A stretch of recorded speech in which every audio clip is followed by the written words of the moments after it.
Hello, everyone, and welcome to Backstage Fridays, the Phoenix Symphony's new behind the scenes live stream series, counting down to our gorgeous 25-26 season. I'm Chris Powell, Vice President of Operations and Artistic Planning, and I'm so glad you're tuning in. We hope you will also join us live and in person during our season at Symphony Hall in downtown Phoenix from October through May for our Friday morning explorations concerts at 11 a.m. Yes, that's right, 11 a.m. on Fridays, formerly known as Coffee Classics. These 90-minute performances featuring all 10 of our classic series concerts offer the perfect blend of music, storytelling, and artistry to start your weekend off on a high note.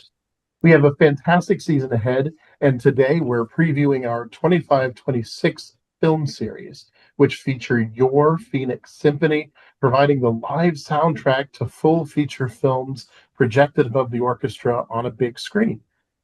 We've included many of your favorite films, including Home Alone, How to Train Your Dragon, Back to the Future, Marvel Studios' Infinity Saga concert experience, and Star Wars Return of the Jedi. If you've never heard a live orchestra perform a film score before, you're in for some of the most exciting concerts of the year. So, to help us dive deeper into the film series, I'm joined today by two fantastic artists. One of our very own orchestra musicians, violinist Tessa Gotman Bock, joining us today from Colorado, and the conductor of the Marvel Studios Infinity Saga concert experience, Larry Loh, who is joining us from his home in Syracuse, New York. Welcome to you both. Larry, I'd love to hear about your musical journey. I mean, not just anybody can conduct an orchestra, let alone coordinate conducting the orchestra with a full motion picture. So please pardon the multiple parts of the question, but what first sparked your interest in music and how did that lead you to orchestral conducting? And where are you now a music director? And of course, what brought you to the Phoenix Symphony? Thanks for having me on. I grew up in central Pennsylvania. My mom was a violinist in the Harrisburg Symphony, and she also taught Suzuki violin in the home. So we all grew up, everyone played violin, everyone played piano, and I'm the middle child. I don't know if that has anything to do with being a conductor and kind of coordinating everything around me, but I actually think that, watching the Star Wars movies as a kid was definitely one of those things that sparked an interest in the world of film music, and actually the world of the sound world of a symphony orchestra, which John Williams, throughout his entire career, still relied on the basic framework of a symphony orchestra that the same orchestra that Stravinsky, Rachmaninoff uses, and so I think that definitely sparked one of those interests, which is why now, I conducted Mahler 1 to close the season in Syracuse. I conducted How to Train Your Dragon in New Jersey last week. They're all kind of related because it's the same instrumentation, it is the same kind of effect, emotional effect, and it's definitely one of the reasons that I pursued conducting and why I'm doing that now. As far as where I'm music director, I'm now conductor laureate in Syracuse. I'm music director in Waco. And I spend most of my time as a guest conductor working now Phoenix Symphony two times this coming season, and it will be my third and fourth time. And I love Phoenix, so it's going to be great to see my friends in the orchestra and the amazing audience. Well, we're really excited to have you back. For our audience, Larry is going to be here not only for Infinity Saga, but also for our Holiday Pops concerts at the beginning of December. So, Tessa, you've been a part of our musical family here at the Symphony for quite a few years now. So, what excites you most specifically about our film series? Well, I couldn't agree more with what Larry has already said about the sound world of John Williams. And I'm also a Star Wars fan. I named my first dog Leia. I have been known to wear the buns at performances of our films and when we play the music of John Williams, and it's fun for me. Um, but what really excites me about the music of the films is that it's taking these beloved films that everybody has just their traditional with families, multi-generations, and it's so great that we can all sit and experience it in one place, and we're listening to the music that's come to life, and it's enhancing the film, and it's you know, you have grandparents and parents and children and sometimes even grandchildren just all in one space, enjoying the music, enjoying the multimedia experience. For me, it's just one of the most exciting weeks that I look forward to in our season each and every year that we've been doing these films. So it's one of my favorite things to do as a classical musician, oddly enough. Great, Tessa. I know that our audience is always encouraged to come in costume as well. We have a lot of people who love the cosplay in the lobby, and we highly encourage for all of our films that folks just they wear what they want, but if you come in costume, we usually have a costume contest for the films, and there's always some of pop culture always appears in the films that we have in our series. So if you're in the audience, come in costume. A lot Well, of fun. the other thing I will add is that I personally have the film right above my head. And so I can't watch the movie while we're playing it. And so for me, seeing people dressed out in the audience helps me to stay in the spirit and in the mood. So it's fun. It's fun for the performers as well to see the audience members really in costume and really going all out for the experience. Okay, now diving into the music itself, Larry, you'll be leading the orchestra through the Marvel Studios Infinity Saga, as we mentioned. It's not exactly one single Marvel movie. So what is it exactly, and what can the audience expect from this particular production? Yeah, well, yes, it's not one movie and it's not one composer. You know, the MCU films have had many composers. Alan Silvestri very prominently wrote a lot of the music. Michael Giacchino, he wrote the very familiar fanfare that you hear at the beginning. Ding dun da da dun bum ba ba ba bing bum ba ba. So I won't sing the rest of it, but that very familiar fanfare, that's Michael Giacchino. Ludwig Göransson wrote, like Black Panther. So there are so many different composers. We're celebrating the music. It's not like a one story. It's kind of an exploration of the different characters and franchises within Infinity Saga, like Iron Man or Ant-Man, Black Widow, Spider-Man. But it has a particular emphasis on the Avengers. From my understanding of it, because I haven't conducted it yet, it was just premiered last year, and now it's for the first time going around to orchestras. It is just a spectacular experience. If you are fans of Marvel Cinematic Universe, if you are fans of just one of the characters or one movie, there's so many touch points. The hilarious Guardian of the Galaxy series, all of that will be featured, and so many different kinds of characters, so many different kinds of music, and people are going to freak out. I mean, I anticipate that this will be an incredibly successful film, and I can't wait to see it. From the conducting standpoint, which like Tessa was saying, we're so busy up there working on playing all the notes, that it's sometimes hard to kind of take it in like the audience is, which is why we encourage the audience to be in costume, cheering, going nuts when they see Robert Downey Jr. for the first time. Whatever the thing is that touches them, they should react. And I think this will be a really special film within your series. Great. I know you already answered my next question, is what should the audience look for, which is great. But I'll throw another one at you, is when you're conducting a film. I know a lot of people who come up to the table when we're out in the lobby talking to our audience. It's like, how does the conductor stay with the film? Like, how does that work? How do you lead an orchestra through a film? Yeah. So the technical part of that is that we have several things in front of us. So if you can see the conductor podium from your seat, you'll see that the movie is playing there, but you'll also see all these other screen artifacts like these white or yellow, green or red, what we call streamers that go across, and then they punch in the middle when they hit the right side of the screen. Those punches, which are at the end of this, always the same speed, these streamers. I know when I need to get to a punch because I have those marked in my score. They're all marked, and the score comes that way. I don't do it. They come that way. All of them are the same. And so once you kind of learn that language, it's very familiar to see that streamer and you just know where you're going. It gives you a tiny bit of flexibility within the tempo. There's also sometimes a click. Sometimes it's required that the orchestra be on the click.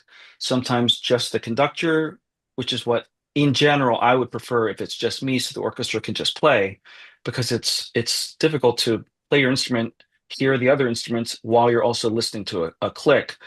But that's another sometimes requirement with some, if there's like recorded singing or something like that, it has to be exact. Sometimes the orchestra is required to be on click. So those are the technical things about it. And I would say kind of a fun analogy, if people play video games, so like me conducting the orchestra, I have zero artistic license. Like I have to do it exactly the way that it is, or the music will not have the same effect. So I'm almost playing like this maestro conducting video game where my goal is to make it perfect, to have the orchestra play according to my, with my conducting to coordinate perfectly with what I need to do. And it's very different from taking liberty, when you're doing a slow movement of a Beethoven symphony. So in that respect, it's a really interesting use of the skills that we all have as musicians who play in orchestra or conduct orchestras, but are extremely restricted in the way that we have to produce the product. The conductor, that must be just such a world to get used to because of the artistic license that a music director or conductor is expected to do with an orchestra, and then to have that dictated must feel quite a difference. Yeah, I mean, I basically have to just I mean, it's not exactly like it, but if you have a concerto soloist that, let's say, is doing something that that kind of goes against what you would want them to do, my job as a conductor is to embrace that other person's interpretation, and that's kind of what I'm doing while I do these movies. So from your perspective, how does performing a film score differ from performing, let's say, as Larry mentioned, a Beethoven concerto, but let's say you're playing a Beethoven symphony, what are those differences? Well, I think Larry again articulated it perfectly, giving more technical explanation since he has the streaming computer in front of him. Then I don't. Sometimes I have a click, sometimes I don't. But it Do you is hate it? Do you hate it when complicated. you have? I like I'm the sorry. click, actually. You No, do? I Okay. I do like it. I'm okay with it or without it. Depends how much jumping around there is.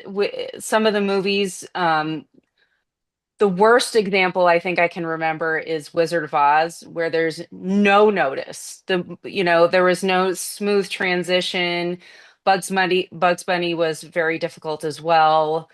But I think Coco and some of these other newer films they're very precise with keeping the click sort of at an average so that it's not jarring if it jumps, and also the transitions seem a lot more smooth to me from my perspective. But I think what I like about playing the films and what's different than a Beethoven symphony is that with the precision, we're trying to recreate something and make it as close to a better experience, hopefully, but as close to the experience of actually sitting down and watching it literally to the second. We have to make sure the sound effects, if they're in the percussion section, are exactly lined up with something that happens in the film. Otherwise, that's going to be really jarring to the audience. But I love trying to recreate the sound world that's already been given. That's different when we're playing a Beethoven symphony, we're following a conductor and we're following their interpretation. this is a film and we're sort of here to recreate and enhance and hopefully make it a more wonderful experience than you've ever had watching that particular film. That's just for our audience. When we say there's a click, now sometimes the entire orchestra has to wear an earpiece, correct? Yeah. And then there's a click. They call it a click track, and that keeps the tempo steady Yeah. and like exactly in line with the conductor, just for our audience to know if they didn't know. What gets complicated with that is that sometimes you have to adjust the volume with your stand partner. Sometimes it sounds really fuzzy. So I can see how that annoys people. But it's kind of part of the whole experience for me, and I'm just happy to be playing the films at all. So I'm happy. Yeah, I loved hearing that actually because I'm always curious about people's feelings about click tracks. Some orchestras are absolutely opposed to them. Some will never use them no matter what, even if it's required. And others have learned to embrace it because this is something that, especially over the last like 5 to 10 years, has become a part of what orchestras do. And the more tools we have at our disposal, the better, and especially, as you said, Wizard of Oz, that was very, that was pre-click, pre any of that. And so they were kind of retroactively adding clicks, which is why they're so random. And movies that are produced now, Coco, love that movie, great music, but once it's in a groove, it is perfect, because the musicians who recorded it had the click, so it was already created for that, and we have the same click. Thanks. So if you were really looking at this series for some like in-depth information, you just got it. That's a lot of fun. So looking at our 25-26 film series lineup, the oldest movie in the series is actually Back to the Future, which celebrates its 40th anniversary since its release in 1985. It's a dazzling score by Alan Silvestri, which we mentioned previously from the Infinity Saga movies. And that's followed by Home Alone in 1990 when that was released. And it was written by, what may surprise you, by John Williams on American Treasure. Tessa and Larry, how does the music written in our generation inspire you, especially music for films? Well, I'll say that I think what excites me about playing this type of music, I'm a millennial, so it's all of this is right in my wheelhouse and speaks to people that are younger. And the movies are so exciting because of the music.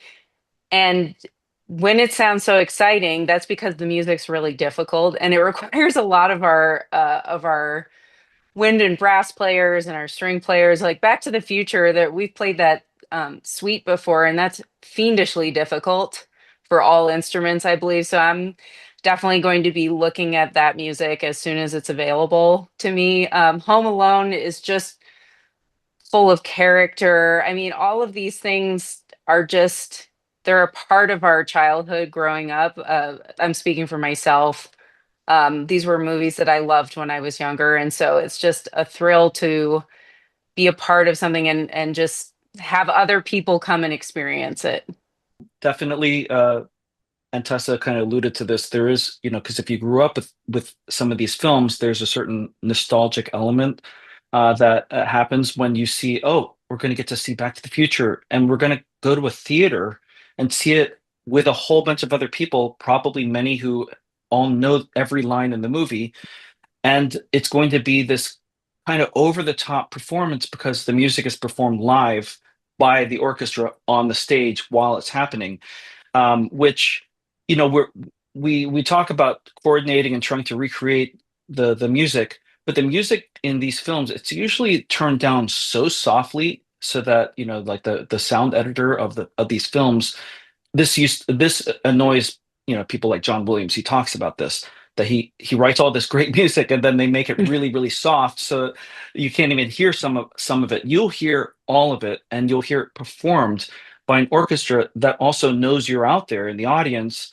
And so there's that additional, the difference between rehearsal and the performance is that the audience is there it makes the performance, it makes the same notes different, when the people are out there. So I think that that's one of the things that I love the slate of movies that you have, and some of the most difficult music that you'll ever play or perform in an orchestra is Return of the Jedi. That is extremely difficult. The violin book, it's like this thick.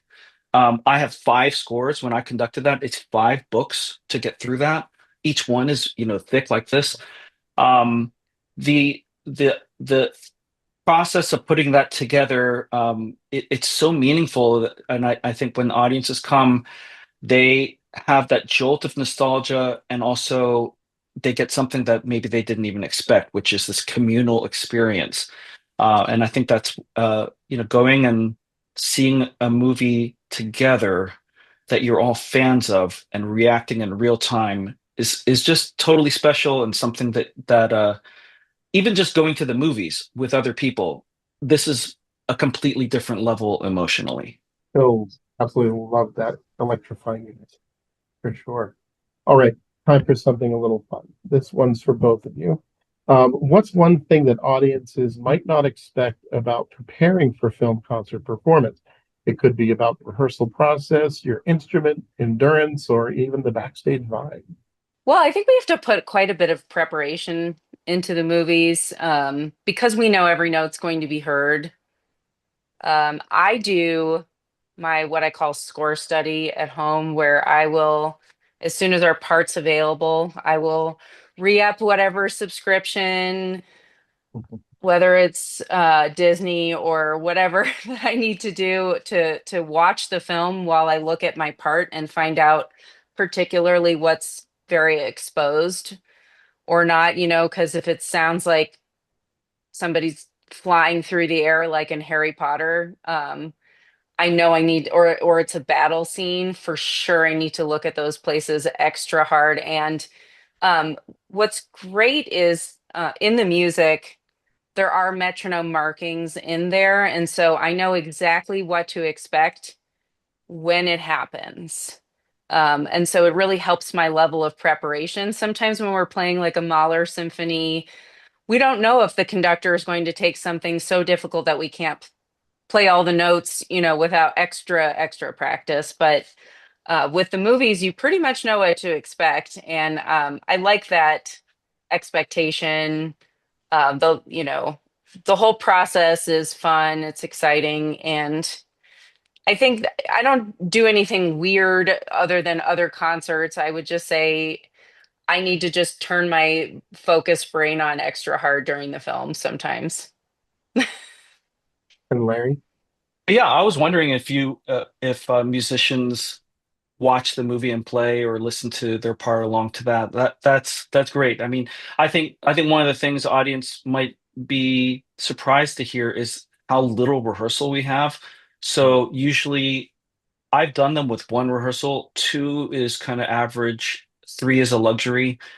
Sometimes the movies can't even be performed all the way through within 1 rehearsal, because movies a lot of times are longer than 2 hours, and if you have to stop for anything, and if there's a lot of music, that rehearsal time is an issue. So preparation before is paramount. That's really important. Uh, and I think orchestras know from experience now that there's not going to be a lot of kind of rehearsing and fixing and stuff, because it's just a couple little spots that you have to go over, a couple transitions to make sure, and then you move on.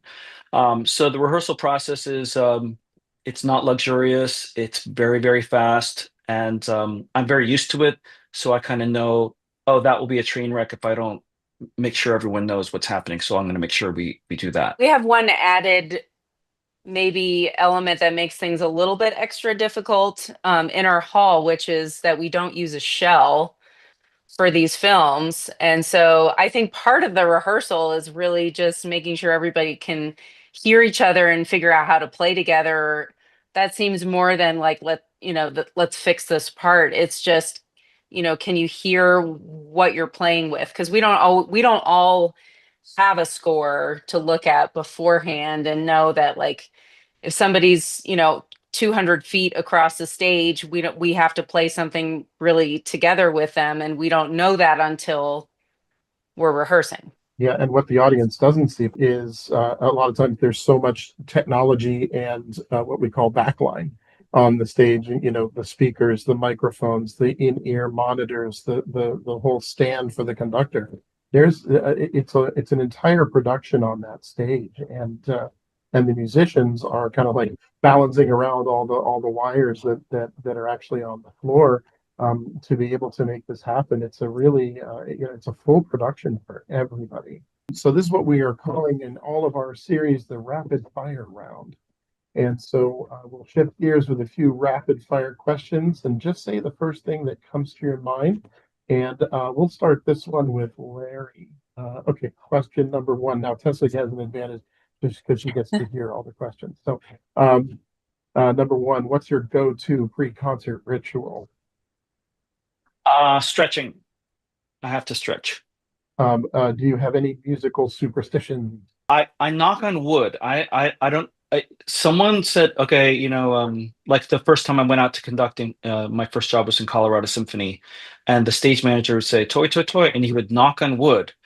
And I was that whole first year as a green conductor. That was something that kind of stayed with me. Very operatic. All right. So last song you listened to, just for fun. Alison Krauss, Union Station, first song on the new album, Arcadia, Looks Like the End of the Road. If you weren't a musician, what would you be doing instead? Well, I guess if I wasn't a conductor, I would hopefully be still doing something with music because that's like basically what I know. But if not, something creative, building something, creating spaces, architecture, or something like that. I don't know. Oh, cool. All right. That's I know you had your ears closed. All right. So what I have no idea what you're going to ask me. What is your go-to pre-concert ritual? I do a smoothie before most concerts because I need protein, but not anything super heavy, just so I can have the right focus during my concert. But I'm going to take Larry's suggestion and do some stretching. Yeah. Okay. Do you have any musical superstition? It's a weird thing. Sometimes I don't clean my strings exactly before we go on stage because I feel like whatever we had in rehearsal earlier was like the perfect combo, and I don't know why I feel weird about that sometimes, but I do. Love that. That's like some inside violin baseball thing. Yeah, I love that. That's great. Last song you listened to just for fun? This morning I was hiking in the Flatirons in Boulder, and so I put on some Led Zeppelin, and Kashmir came on. It's one of my favorite songs. So. And if you weren't a musician, what would you be doing instead? So when we were shut down for COVID, I started a financial coaching business, and I believe I coached about 50 people, and I really enjoyed that. So it's a lot of work, but I really enjoyed it. So I don't know if I would do that full time, but I would certainly do it more. All right. Thank you both, Larry Loh and Tessa Gotman Bock, for joining us today. It's been a pleasure hearing your insights and stories, getting to hear a little bit of the inside baseball when it comes to basically filmmaking with music making. We can't wait to see you both on stage for the Marvel Studios Infinity Saga concert experience in April 2026 as part of our 2025-26 film series. And to our viewers, thanks for spending part of your Friday with us. Be sure to follow the Phoenix Symphony on social media and join us every other Friday at 11 a.m. for more Backstage Fridays conversations, exclusive previews, and behind-the-scenes moments as we gear up for our 25-26 season. Until next time, see you at the Symphony.